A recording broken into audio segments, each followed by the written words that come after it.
How's it going, guys? Back again with another crypto video.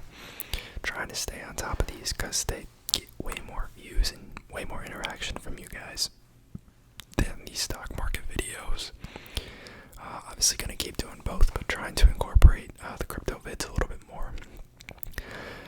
Been a pretty I feel like this happens like every other time I make a crypto video. There's just like been some crazy sell-off, but it's been a really rough week for crypto. Which is kind of ironic because I feel like it's always touted as like having like low correlation to the stock market, as like this whole separate thing. But then we see like tech stocks slide, and what a surprise, so does crypto. Especially when we're seeing, they released the Fed released the FOMC minutes, so like the record of the meeting, the transcripts, and they seemed a lot more worried about inflation and think they may even begin shedding assets off the balance sheet ahead of schedule. So you'd think that kind of in an anti-inflation environment, when we're seeing a lot of inflation and we're trying to combat it, that crypto would do well, because it's being compared to the US dollar, and if the dollar is getting devalued, in theory the price would rise of the crypto. It may not be a real return, but in an inflation adjusted, in an inflationary environment, it's gaining. But that's not what we're seeing. Before we start, none of this is financial advice. Obviously crypto is pretty speculative, and I'm not really endorsing any of these, but I don't know much about this. This is just for entertainment. So, consult a professional before you, throw all your money away. But we can see Bitcoin, over the past week, down 10%. Ethereum down even more, over 16%. Solana down over 17%. Cardano 13%, XRP 10%, Luna 20%, Polkadot 13%, Doge down a little under 12%, and Shiba 15%, Matic 13.8%. For some reason, Chainlink is up huge. It was like that the other day too. I have no idea why. Crypto.com coin is down, so is the Binance coin. Uniswap's down. Litecoin's down. Tron's down. Stellar Lumens is down. VeChain's down. Like literally everything is down, somewhere between like 10 and 20% for the most part. It doesn't make a whole lot of sense. I mean, I guess people could be unloading profits from last year, and they want the gains to be in this tax year. We're in 2022 now. That's a possibility. And I know we're a couple days like past the beginning of the year, but maybe people started to slowly sell off, and then when everyone saw the prices dropping, they're like, oh, if I'm gonna sell for taxes now, I should do it like this second, and it just kind of compounds. Maybe that's a possibility. But Bitcoin obviously not at $1 trillion market cap anymore. We're back down around 800 billion, which is no small amount, but definitely down from where we were before. Then in recent news, PayPal is looking at releasing a stable coin, supposedly. So I guess the SVP of crypto and digital currencies at PayPal came out and made a statement that they're exploring a stable coin, and they're looking to work with regulators, and I guess there's no timeline on this right now, but they did officially come out and say that they're looking at it.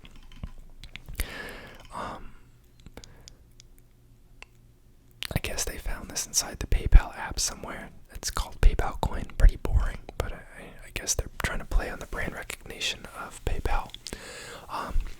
And obviously I assume it'd be only used like in the PayPal app. If you guys recall, there was I think it was WhatsApp was experimenting with a stable coin. So my thing is like, when I think this is what's like gonna end up becoming a big part of crypto, is like these stable coins by centralized bodies, but I think that kind of partially defeats defeats the idea of crypto. I mean, maybe it's using blockchain, but as far as like decentralization and like owning your wallet and such, like that's not really the case. I wouldn't think, because I assume you'll need to have the PayPal app and go through the PayPal app if you want to send or receive PayPal coin. It's not like some anonymous person in like Bangladesh could send PayPal coin and you can just like receive it in your PayPal app. I just don't see that working, both with like regulatory and just because the company definitely wants control. Yeah, so here's Meta talking about their stable coin. Yeah, and Visa's experimenting with it. I think we touched on that in the last video. Pretty neat to see, but I think the stablecoin side of it is kind of boring. It's probably where most of it's headed in terms of like the corporate world. But the technology behind it's cool. These other two I have not looked at yet, so I'm completely unfamiliar with what they're about. It sounds like about a month ago, an exchange called Bitmart got hacked and $200 million worth of crypto was stolen. This is the problem with keeping your money on exchanges. If you don't want to keep it in cold storage or on like a hardware wallet or something, you don't actually own the keys to the wallet, or at least the private key. So if the exchange gets compromised and hackers get a hold of your private key, then you're kind of effed.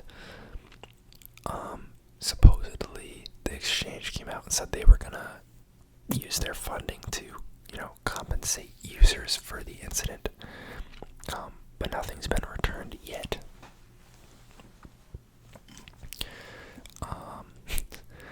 There's a report of an Iranian refugee who says he stored $53K in SafeMoon on Bitmart, $40K of which is from a loan.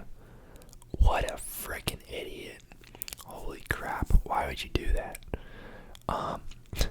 Obviously people can do what they want with their money, but like, why are you risking money you don't have? Especially like, he had 13 grand of his own money, so especially more than 3 times what he actually has himself. That's like triple leverage. Absolutely ridiculous. I also don't even know how much of a case the lawsuit would have. I mean, obviously if they don't cover the losses incurred by their customers, they're kind of done as an exchange. Like, they're gonna have no credibility. No one's gonna want to use them. But I don't know if they're legally obligated to pay back the funds, because it was theft. I mean, the company could just like declare bankruptcy or something, or close their doors and go under. It's not insured. I don't know the exact legal standing of that, but that's kind of my opinion.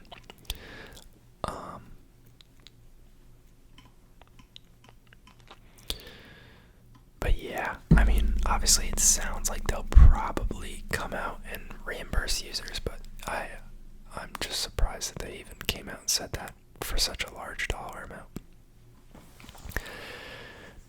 Now there's a guy who said that he's mining $800 a month in crypto with his car, with his Tesla specifically. He harnessed the internal computer and the battery power of the car, and he's now mining Ethereum. He hooked graphics processing units directly to the car's battery. Alright, it's not the car mining it then. If he hooked up GPUs. That's so weird.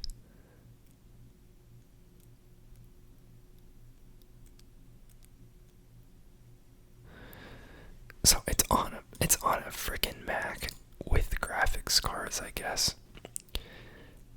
That's not really the same thing. That's such a clickbait title. He's just powering it with the car, but like the car is essentially just a power outlet. So like, what the heck does that matter?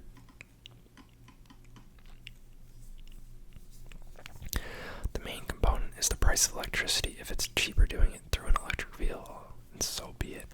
How though? You have to pay for the electricity to charge the car. It's the same. That just makes sense. I guess he has a YouTube channel and he builds custom electric cars in his free time. Interesting. So he sounds like he knows his stuff. Don't get me wrong, I think it's really cool.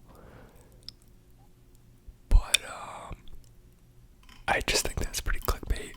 Then again, he's a YouTuber, so like, what do you expect?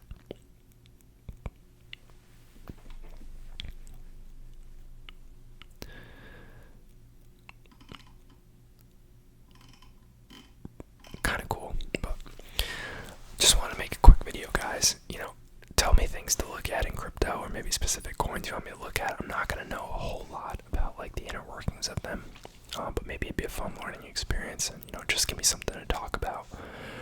Because I'm a little more lost with crypto than like stocks. I say that every video, but it's just how I feel.